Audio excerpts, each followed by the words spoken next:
मुरादाबाद पहुंचे भाजपा प्रदेश अध्यक्ष भूपेंद्र चौधरी का सपा और कांग्रेस पर बड़ा हमला। उपचुनाव को लेकर बोले, तैयारियां पूरी। चुनाव आयोग के द्वारा डेट क्लियर करते ही प्रत्याशी चयन शुरू होगा। वहीं कुंदरकी विधानसभा उपचुनाव से पहले सपा के आरोपों को निगेटिव एजेंडा बताते हुए सपा कांग्रेस पर जमकर हमला बोला और मुरादाबाद जिला प्रशासन के बयान का समर्थन किया। वहीं अयोध्या में संतों की बैठक में मंदिरों की पवित्रता के मुद्दे पर भूपेंद्र चौधरी ने बड़ी बात कही। उपचुनाव को लेकर भाजपा की तैयारियों पर भूपेंद्र चौधरी बोले, भाजपा अपने संगठन महापर्व 2024 में गांव-गांव जाकर सभी बूथों पर सदस्यता कर रही है। पार्टी का लक्ष्य हर प्रत्येक बूथ पर 200 सदस्य बनाएं, क्योंकि संगठन का स्ट्रक्चर बनाना है तो पहले चरण में सभी बूथों पर सदस्यता करा रहे हैं। भाजपा की प्राथमिक इकाई बूथ है। अगले चरण में 1 अक्टूबर से 15 अक्टूबर तक सामूहिक सदस्यता करेंगे। 15 अक्टूबर के बाद सक्रिय सदस्यता अभियान चलाएंगे। उसके बाद संगठन के गठन की प्रक्रिया शुरू होगी। हमारा जो संगठन महापर्व है 2024, हम लोग अभी गांव-गांव जाकर सभी बूथों पर सदस्यता कर रहे हैं। हमारी पार्टी का लक्ष्य है कि हमें प्रत्येक बूथ पर 200 सदस्य बनाने हैं। तो अभी पहले चरण में हम लोग सभी बूथों पर सदस्यता करा रहे हैं। इसलिए करा रहे हैं कि हमें अपने संगठन का स्ट्रक्चर बनाना है। भारतीय जनता पार्टी की प्राथमिक इकाई बूथ है। तो अगले चरण में हम 1 अक्टूबर से 15 अक्टूबर तक सामूहिक सदस्यता करेंगे।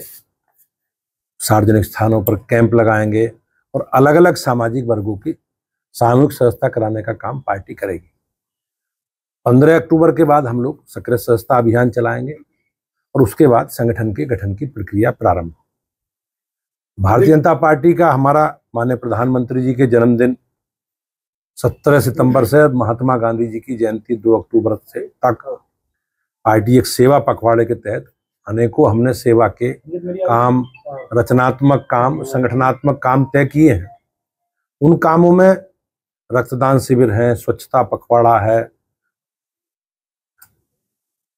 और पंडित दीनदयाल उपाध्याय जी का जन्मदिन है। महात्मा गांधी जी के जन्मदिन 2 अक्टूबर को हम सब लोग जो महात्मा गांधी जी का संकल्प है स्वच्छता का, स्वदेशी का, उसके साथ आगे बढ़ेंगे। आपने कही विधानसभा उपचुनाव की 10 सीटों पर उपचुनाव है विधानसभा का।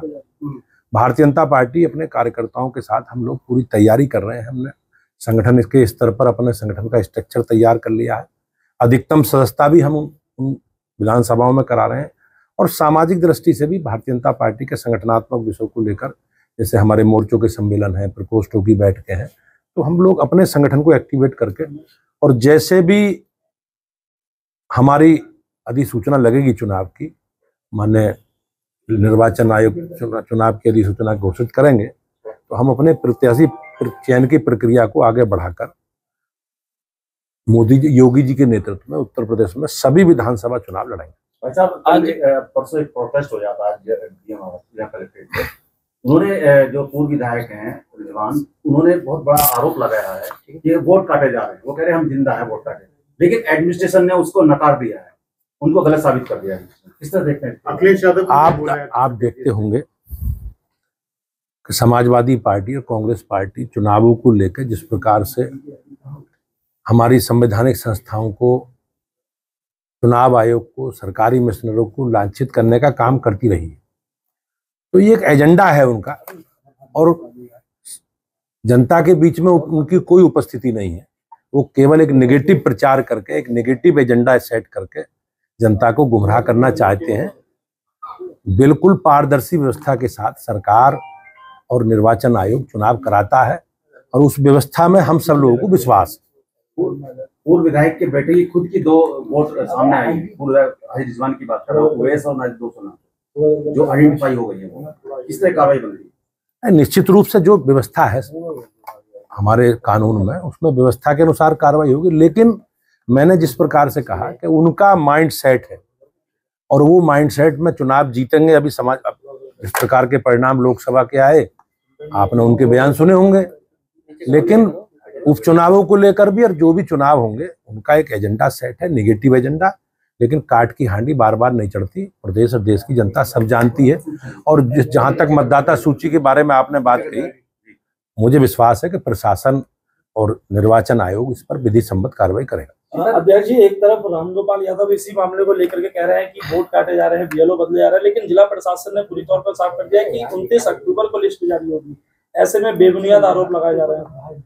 जैसा मैंने कहा कि उनका एक माइंड सेट है और वो जनता के बीच में उनकी कोई उपस्थिति नहीं है। लोग जनता को एक नेगेटिव मुद्दों से प्रभावित करने का काम समाजवादी पार्टी और कांग्रेस पार्टी करती है, लेकिन प्रदेश और देश की जनता और हम सब लोगों को देश की जो व्यवस्था है उस व्यवस्था में विश्वास है और विश्वास के आधार पर हम सब लोग आगे बढ़ रहे हैं। ओबीसी मोर्चा ने आज लखनऊ में जो है वो ऐलान किया है, जैसे राहुल गांधी ने जब से अमेरिका में बयान दिया उसको लेकर के कि राहुल गांधी के घर का घेराव करेंगे। राहुल गांधी का जो चरित्र है, और आपने देखा होगा विदेशों में जाकर जिस प्रकार से वो एक राजनीतिक पार्टी हम लोगों का विरोध करते करते देश के विरोध में आ जाते हैं, वो कहीं ना कहीं एक निंदा करने योग्य है।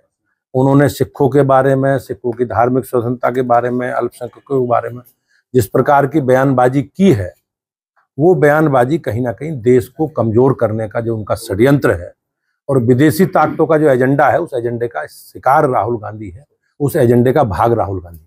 अयोध्या में आज संतों ने बैठक करी है, प्रसाद में मिलावट को लेकर के आक्रोश है, मंदिरों की पवित्रता की बात कर रही है। हमारी पार्टी, हमारी सरकारें जो भी फूड सिक्योरिटी एक्ट की व्यवस्था है उसके अनुसार हमारी सरकार कार्रवाई कर रही है। सबकी आस्थाओं का, सबकी मान्यताओं का सम्मान हो, इस पर सरकार काम कर रही है। मुझे विश्वास है कि योगी जी के नेतृत्व में हम लोग, ये धार्मिक मुद्दा है, करोड़ों लोगों की धार्मिक आस्था से जुड़ा विषय है और सरकार उसका सम्मान करते हुए जो भी विधि सम्मत कार्रवाई है सरकार कर